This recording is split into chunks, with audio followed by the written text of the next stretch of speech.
the African National Congress is hosting a media dialogue on policy discussion documents for peace and stability and balance of forces.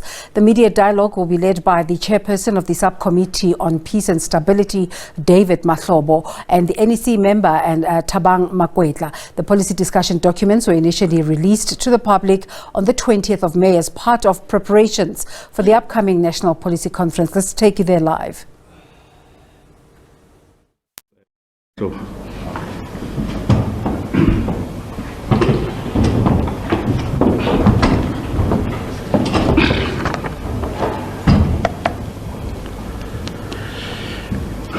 Well, thank you very much, Chair, to Comrade Makwetla, to the members of the media and those who are going to interact with us on behalf of the ANC Subcommittee on Peace and Stability. Well, the paper has been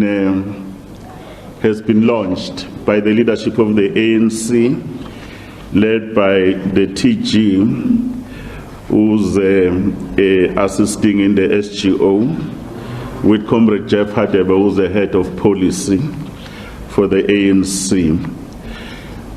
With respect to the paper on peace and stability, our subcommittee discussion document, it takes a frank look at the evolution of peace and stability situation since the last conference that was held on the 2017 in Nasrec.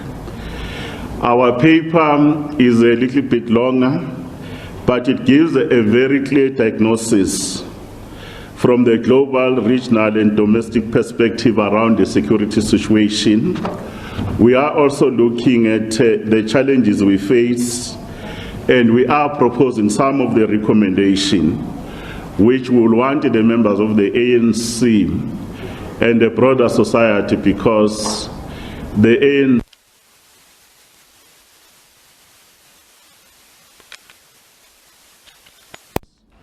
we will also want civil society, other organizations to make an input in this discussion document, because it's a very important discussion document, because the policies that the ANC will formulate in one way or the other, they will affect the lives of all of us.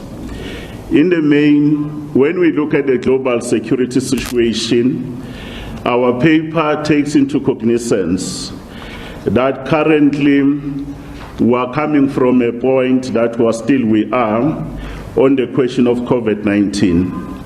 COVID-19 has caused untold sufferings globally. It has disrupted supply chains. A number of lives have been lost. And that matter, if it was not handled well, it continued to pose a security threat. More importantly, we are also raising some of the issues in the discussion paper, that the breathtaking advances in science and technology, on the shortest possible time, the world was able to receive or to be able to produce vaccines. Different vaccines were produced. One of the problems we had when vaccines were produced was the issues of inequity that were coupled with uneven economic recovery that presented a number of challenges to the world order, including the geopolitical outlook. And in the main, the poor and the downtrodden, especially in our own continent, Africa, we continue to be the most affected by the ongoing situation. At the very same time, we are also looking at the implication of COVID-19 beyond 2022, that in the main is actually characterized by economic decline, especially in the developing countries.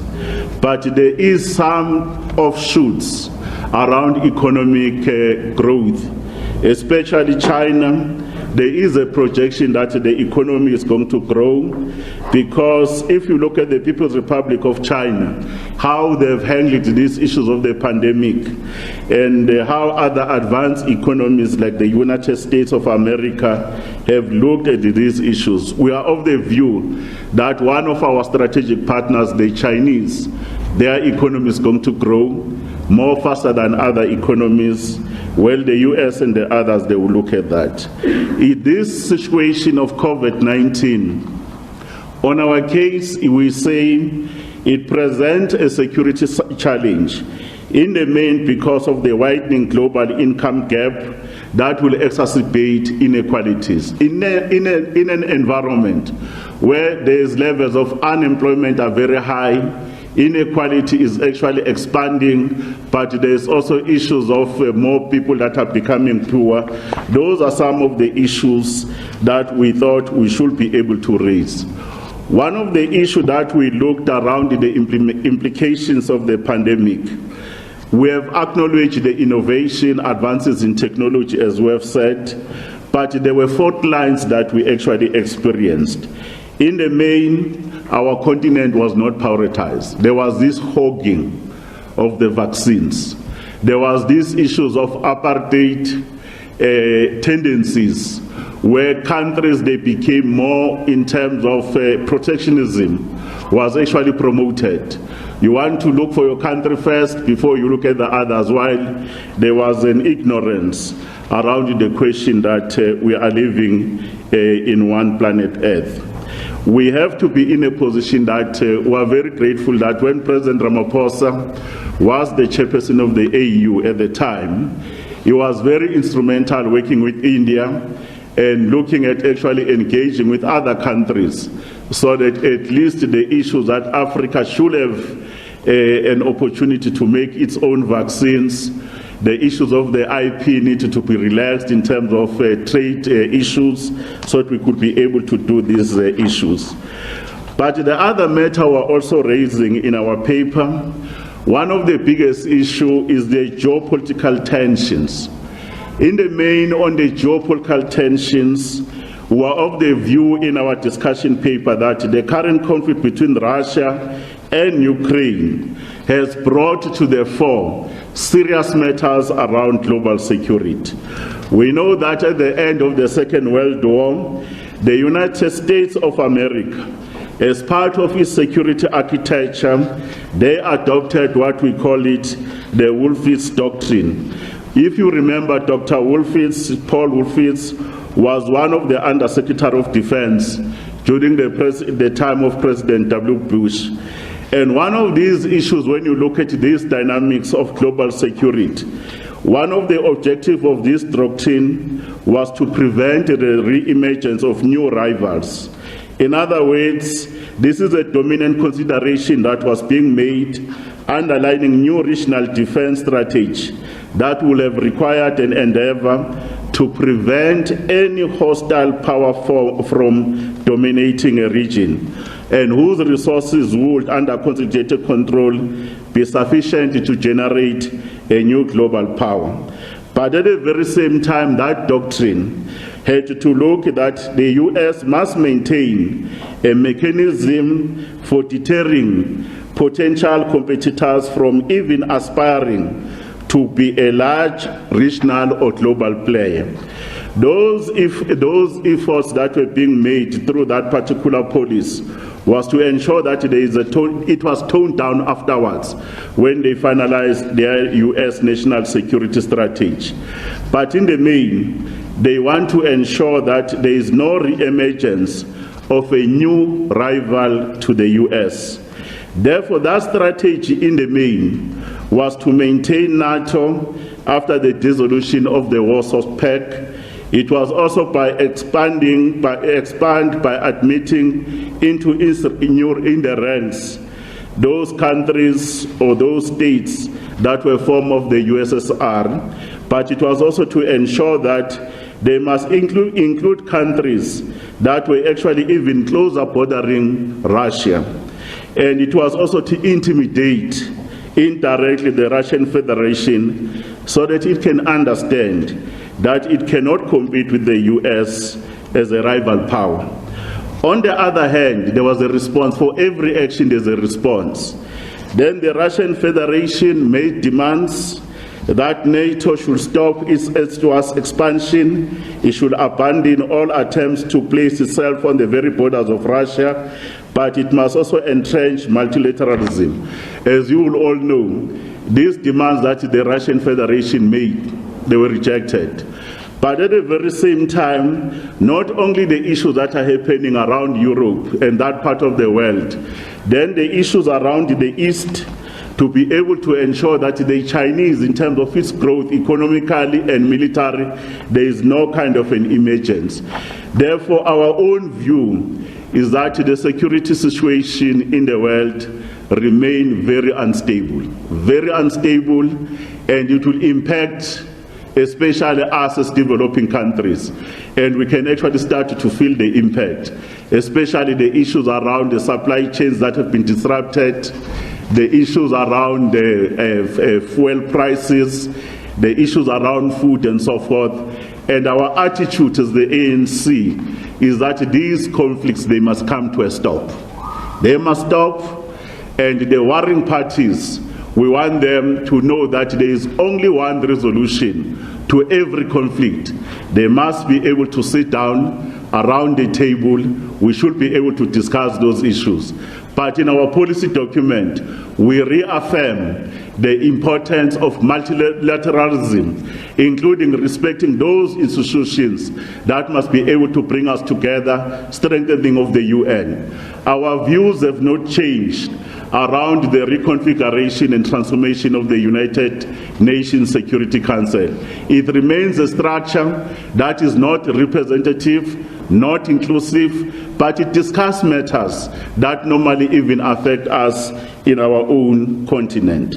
The issues of the economy, I've spoken about it, that international collaboration is required to address a number of challenges, especially some of the economic challenges. They are impacted by climate change, and even in our own region, SADC, in our own continent, even in domestical, the issues of migration are being raised very sharply. We are also raising issues of cybersecurity. The advent of these new platforms and advances in technology, they give us endless opportunities. But at the very same time, many countries, including our own, were very exposed around issues of cybersecurity. And these issues, if they are not actually attended to by governments, our ability to focus on long-term solutions will be affected. Also, our paper, in the main, we raise the issues of climate change. And if climate change and mitigation measures are not being brought on board, it can pose a security threat, because there's going to be movement of people. There's going to be competition for resources. And immediately we started to compete for resources, it will be the survival of the fittest.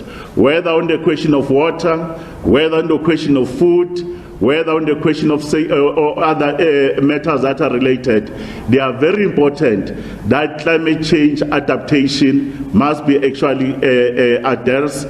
But more importantly, when these matters are being dealt with, communities must never be left behind. I've spoken about cybersecurity. Is there in the paper, both global. You could see the attacks and the accusation between the biggest powers, whether it is Russia and the US, whether it is China and the US, including the trade wars that are actually being fought in the cyberspace. Even in our own country, there are many incidents of cybersecurity, but many organizations, they've chosen to die in silence. They are not exposing it. Even our own data, that is with various institutions, whether it is government, whether it is private sector, those are under threat. The migration issues is also one of the paper. In the paper is being discussed how it should be handled. The issues of security is very important, because where there are wars and political instability, whether in our own continent, people are starting to be dying and perishing in the Mediterranean Sea, looking for greener pastures. In our own country, we become a magnet.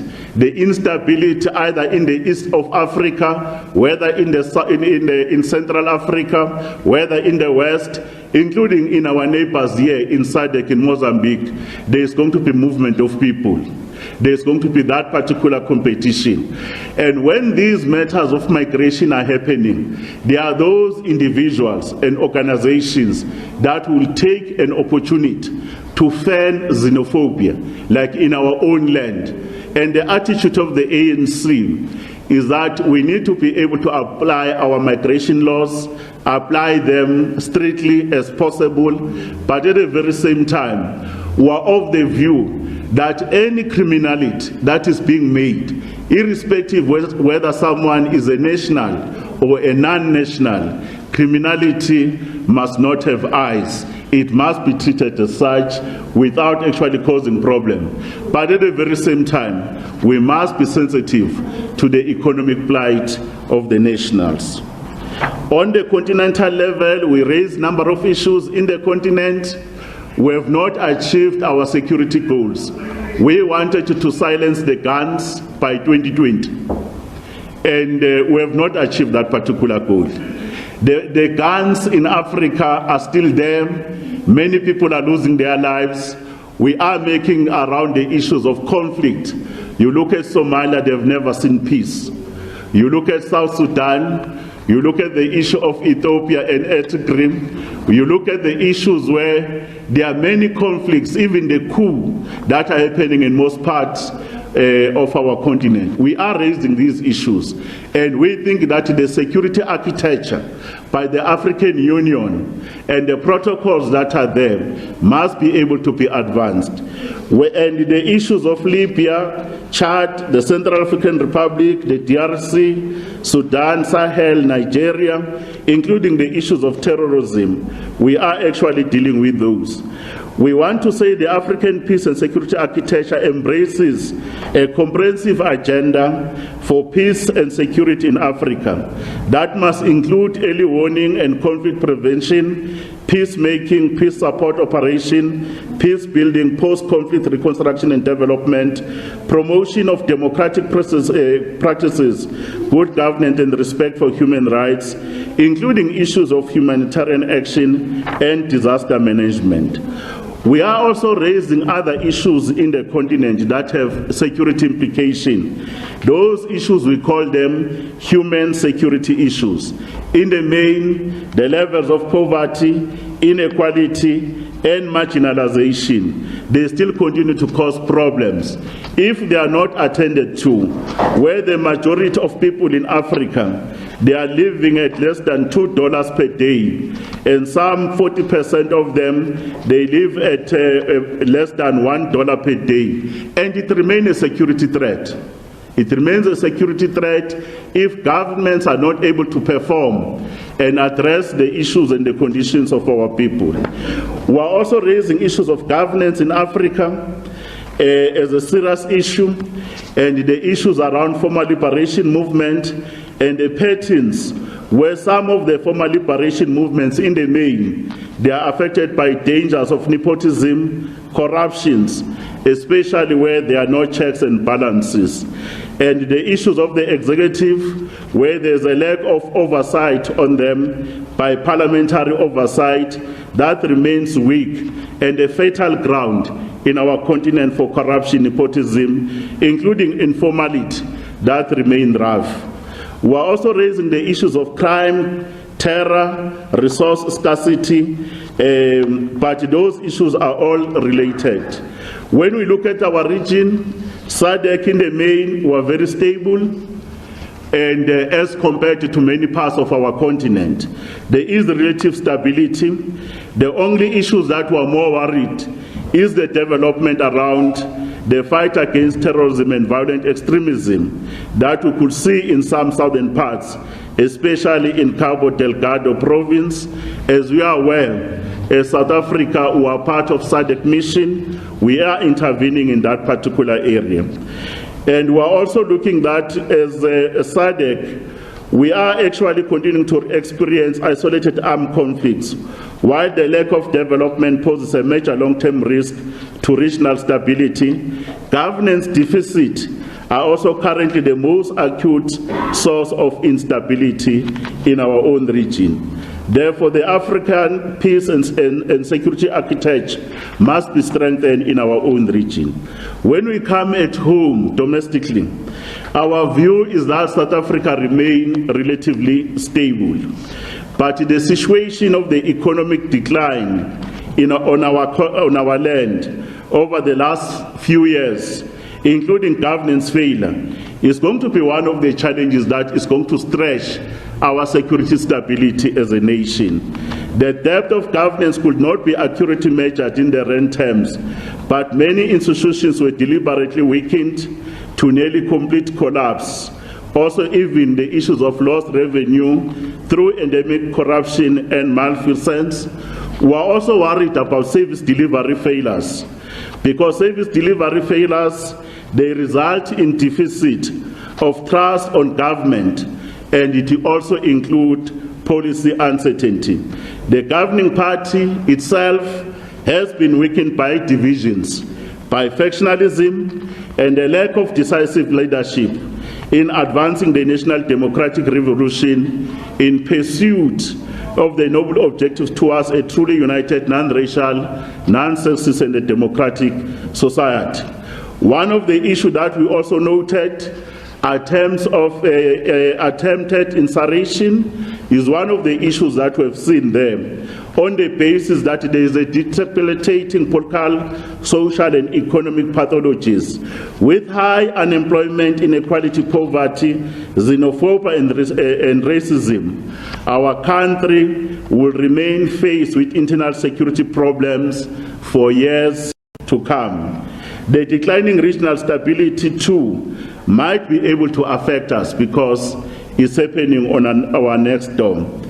Despite all these challenges, we want to reaffirm in the paper that our constitutional democracy remains strong. It's founded on the resilience, especially in the main, the resilience and steadfast of our people.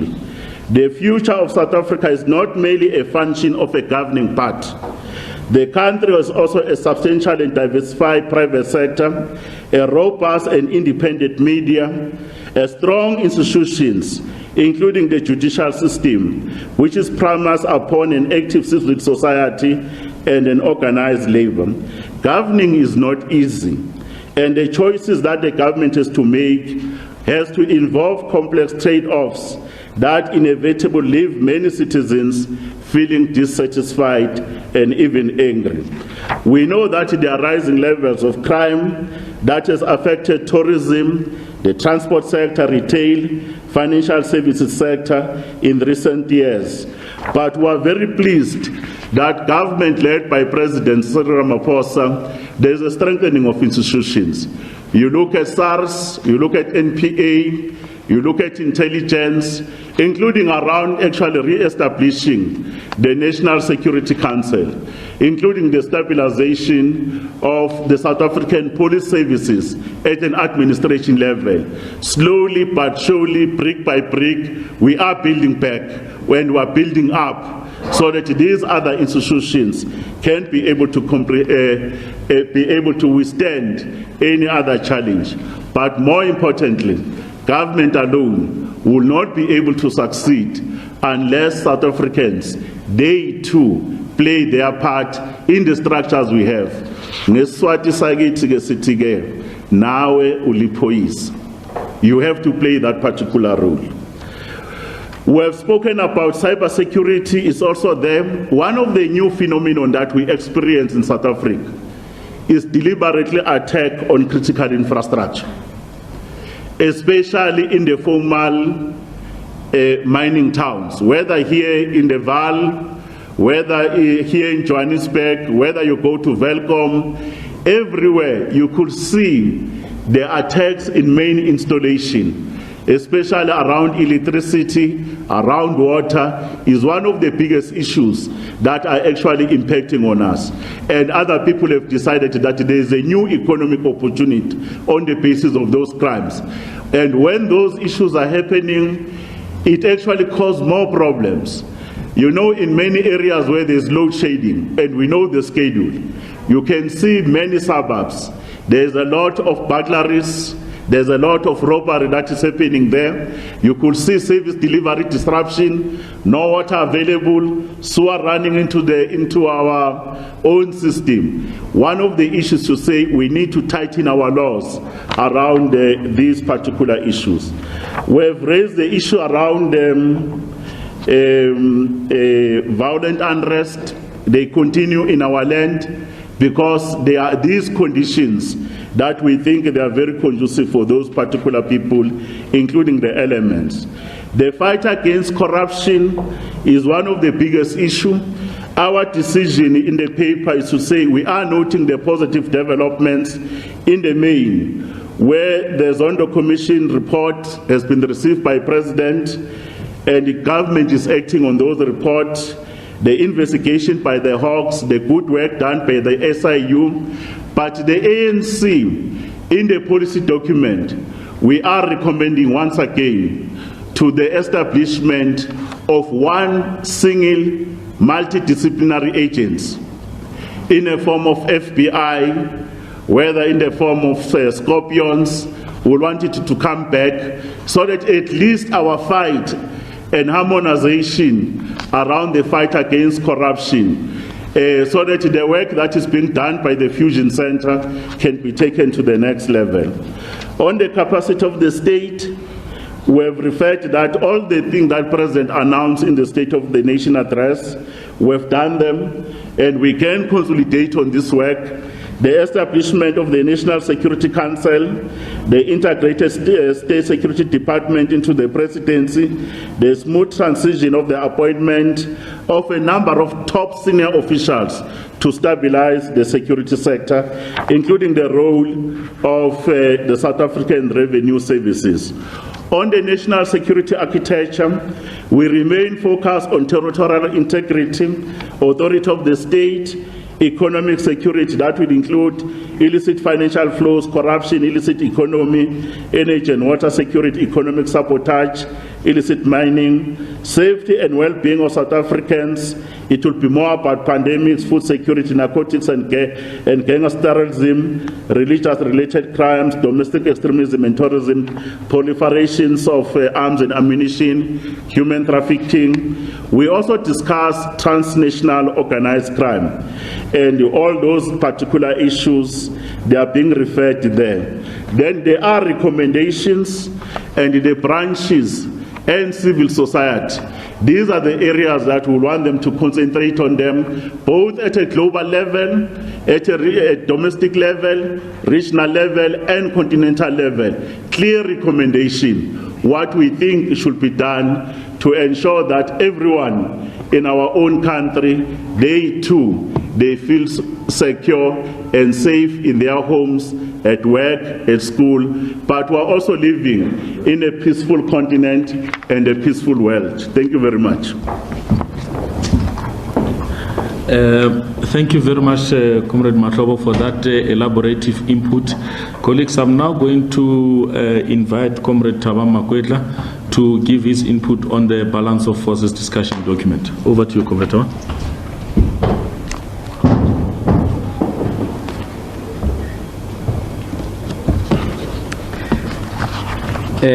Ladies and gentlemen, thank you very much for the opportunity and the privilege to honor us with your presence this morning.